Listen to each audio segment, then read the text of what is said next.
As far as my thoughts on MGTOW or MGTOW, which is an acronym for men going their own way, let me just say that personally, I'm not totally against it at all. But there's some issues with this whole MGTOW movement. Okay. Recently I've been reading a lot of this website called happierabroad.com, founded by a Chinese Asian guy called, his name is Winston Wu.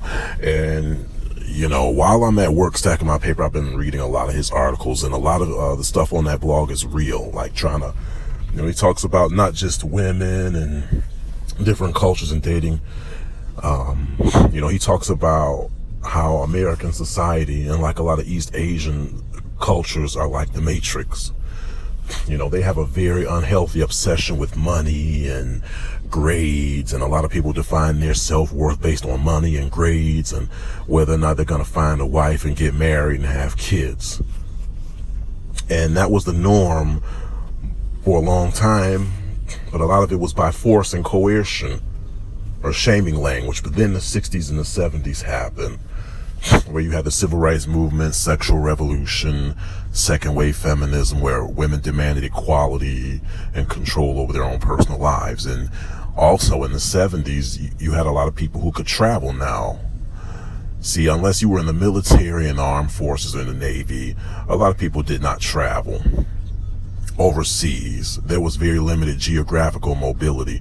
But the world we live in today is so much better than things were 40, 50, 60 plus years ago.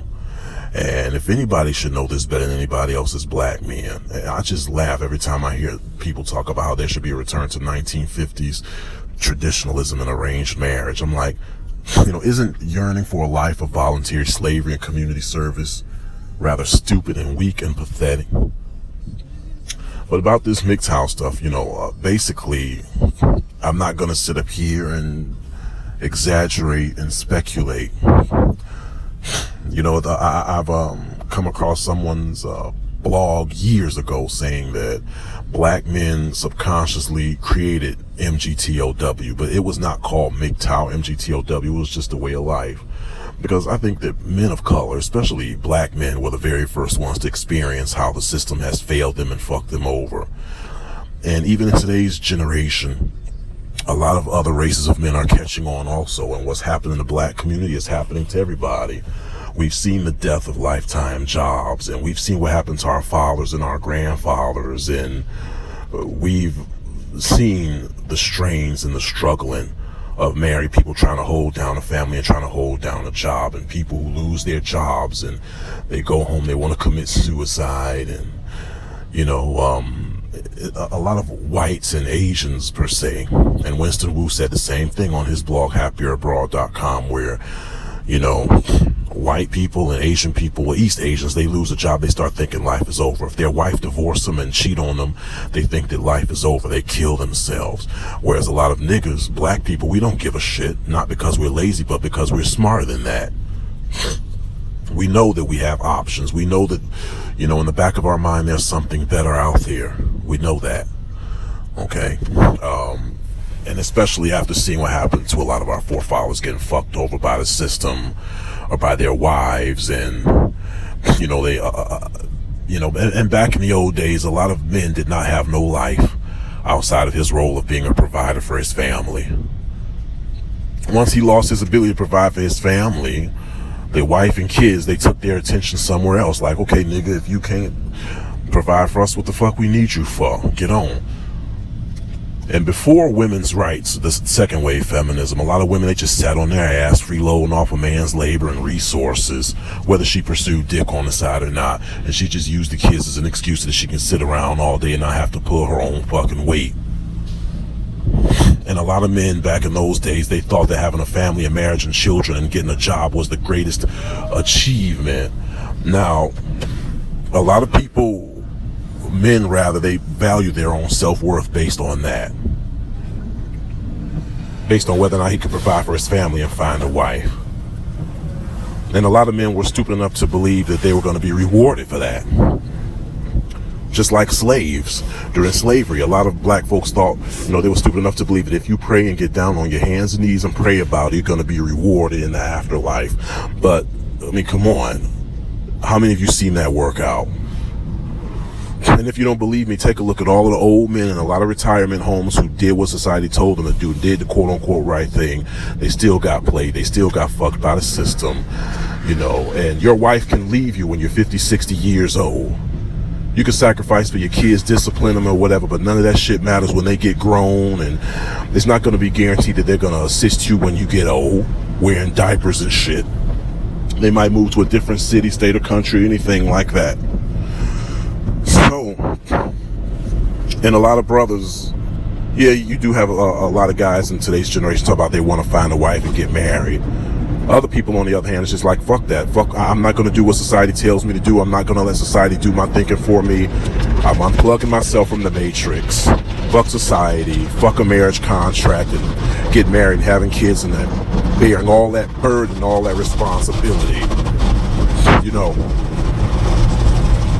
I'm at a car wash right now, actually, as I'm talking about this. And a lot of people are like, look, I'm just going to do what the fuck I want to do, okay? And that's what I do. I do what I want.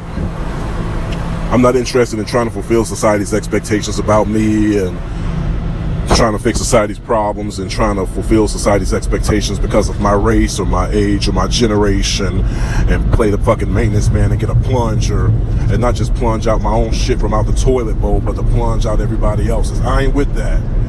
However, I do not need a label or title or category, an acronym to define that. I don't have to call myself a MGTOW. I just do what I want. I don't have to call myself a damn MGTOW. And the problem with some of these MGTOW types, I don't care if they're white ones or black ones right here on YouTube or in the manosphere or whatever, a lot of these guys are just broken men who can't get no ass, or they have women in their life playing them, or they feel like, oh man, I'm tired of chasing women, I'm tired of chasing pussy, chasing women is a waste of time, which I agree, chasing women does suck. Don't chase them, let them chase you. But a lot of these MGTOW types, some of these guys are racists, some of these guys are misogynists, some of these guys, they just want to live like monks, and they want to be like, there's this guy named, in history, what was the name, Nicholas Tesla or Nikolai Tesla, whatever his name is, some guy who might have, helped build electricity or invent some type of electricity. That's how some people want to do. They want to, try to fix society's problems or create some type of cool invention that's going to save humanity. But a lot of people, again, they're stupid enough to believe that they're going to be rewarded for that. And then I hear people say all the time, well, okay, I cannot imagine what life would be like if this cotton picker or if the guy who invented electricity did not want to invent electricity, but instead he spent all his time being promiscuous fucking hoes.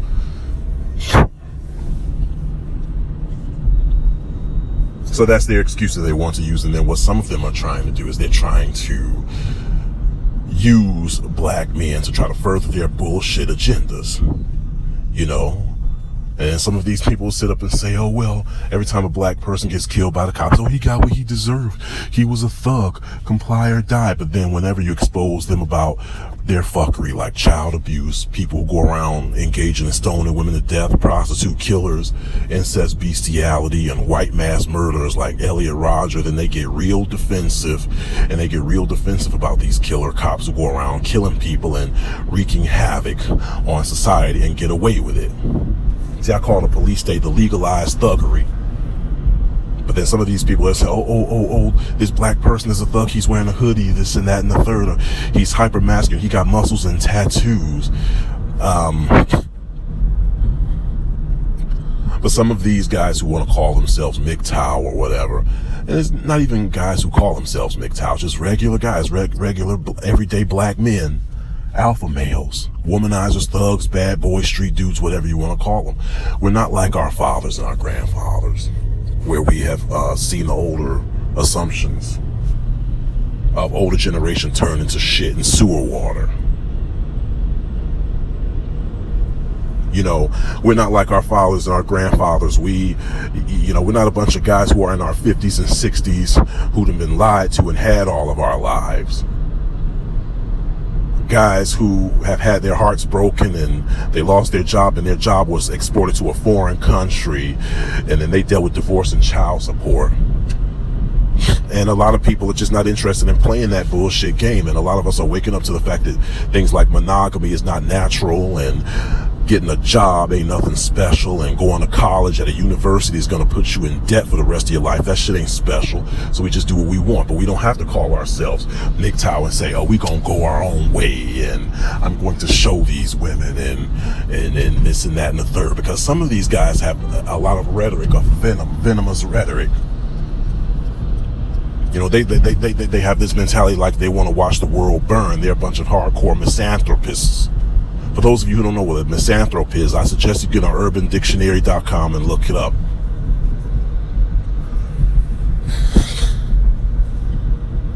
And another thing about the older generation is that in our grandfather's generation, if a guy, you know, yeah, there were arranged marriages.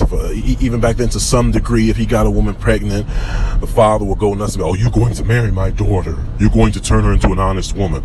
Or if he dropped out of high school, or if he graduated from high school, if he didn't go to college, the first thing he did was he enlisted in the military. And he came home to his ready-made family, or he came home, first thing he did was he started a family. But, you know, we don't live like that no more, and I'm glad we don't. Since we don't live like that no more, you don't have a lot of men and women alike who are forced, or who are dealing with obligations, or who feel obligated to stay in a relationship with somebody they don't want to be in no more for the sake of kids or whatever. You know, and people don't stay together for the sake of kids, whether the child support hustle is in effect or not. I wouldn't advocate nobody to stay in a marriage where it's sexless, abusive, just for the sake of kids. All right. I can't speak for anyone else or put everyone up under a big category. But there's a lot of people who are trying to unplug themselves from the matrix and be like, I'm not fulfilling society's expectations. I'm not going to have nobody point me in a direction. I'm not going to have patriarchy or matriarchy do my thinking for me. I'm not going to go to college and do the usual boring domestic routine of, oh, go to school, get a job, get married, have kids. There's a whole life. There's more to life than just that. It's just like I've said this about women. You got some guys out here who are players, but they cannot live. They can't relax because of their obsession with pussy. There are a lot of guys out here who cannot relax or have a peace of mind because of their obsession with a job, or trying to hold down a family and try to maintain a white picket fence house. You go to work and then you come home, you do yard work, and then you putting on acts and airs in front of people who don't mean shit. And that's what a lot of people do in upper class and middle class. And that's one reason why I really never care for middle class living, or like dealing with middle class black women. They put on airs. Like, at the end of the day, who cares? You know, there's this cliche that says, you know, men are measured by what they accomplish, right? But people only care about you based on what you can do for them. And all it does is create a long line of people trying to pimp you. You cannot ignore the fact that society as a whole, by definition, is full of people who are trying to use you and who are trying to pimp you and exploit you and don't give you nothing in return. But it's always been like that, though, for men and hell for some women too. And even if society does reward you, it's not a reward that you want. In the black community, things have been like this for a very long time. You have a lot of these Afrocentric hotep racial realists and shit like that, racial purists. You know, some of these black women who want to have their cake and eat it too, and then when things don't go their way, then they want to run back to you. And just like a lot of these conservatives, their favorite excuse for treating niggas like shit is, oh, it's for the sake of the kids, it's for the sake of your community. Oh, it's for the sake of our survival and that kind of shit. Now, I don't need no doggone label or a doggone title or an acronym to define who I am, or a label or a title or a category. But as far as me, you know, I cannot speak for a lot of other people. You know, there's some other people who are like me to the fact that I would rather just spend my time just doing what I enjoy. That means me making my money, stacking my chips, hitting the gym, bucking bad bitches, spending my time with my immediate family. That's what I would rather do. And focusing on my own self-improvement, traveling and seeing the world and getting in my truck just cruising. That's what I would rather do. Not sitting around trying to focus on a degree and trying to move into lily white suburbs and trying to get married, have children, and have some type of white picket fence marriage and try to fulfill society's expectations about me. That's what I would rather do. Now, of course, if you want to take a look at the concept and the idea of a man going his own way, that is a man who goes his own way, who does what he wants to do, and who's not trying to fulfill society's expectations and sign contracts that people expect for you to sign and behave a certain way that other people or society as a whole expect for you to behave. I would rather just do what I want. Now, if that's a man going his own way, okay, say that. But some of these guys who call themselves men going their own way are MGTOW. They just sit around on the internet and they whine and complain about stuff that they have no control over. Or they want to conduct themselves like the mafia and trying to keep women out of the conversation. But yet they want to argue all day long with the same people who they say that they were supposed to be kept out of conversation in the first place. Just like on YouTube, the wall of silence.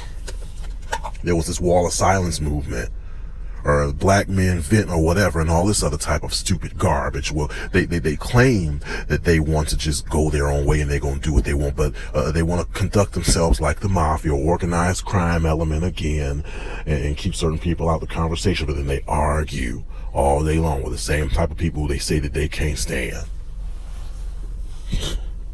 And that's something that I want no parts of at all whatsoever. I have no interest in trying to live like a monk. I have no interest in living like with my tail tucked in between my legs.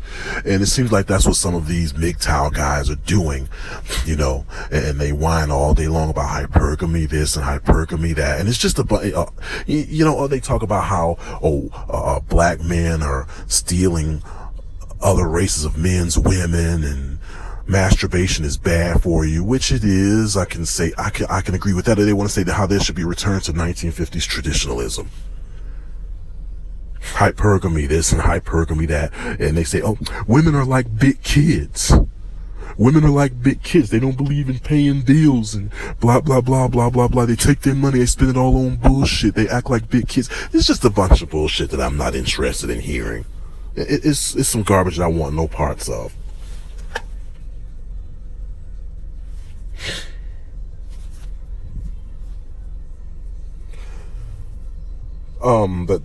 That's what I want to say about this issue. I might make a part 2 to this, and I might talk about a more darker side of this MGTOW psychobabble, and how futile and how pathetic I think some of this shit really is.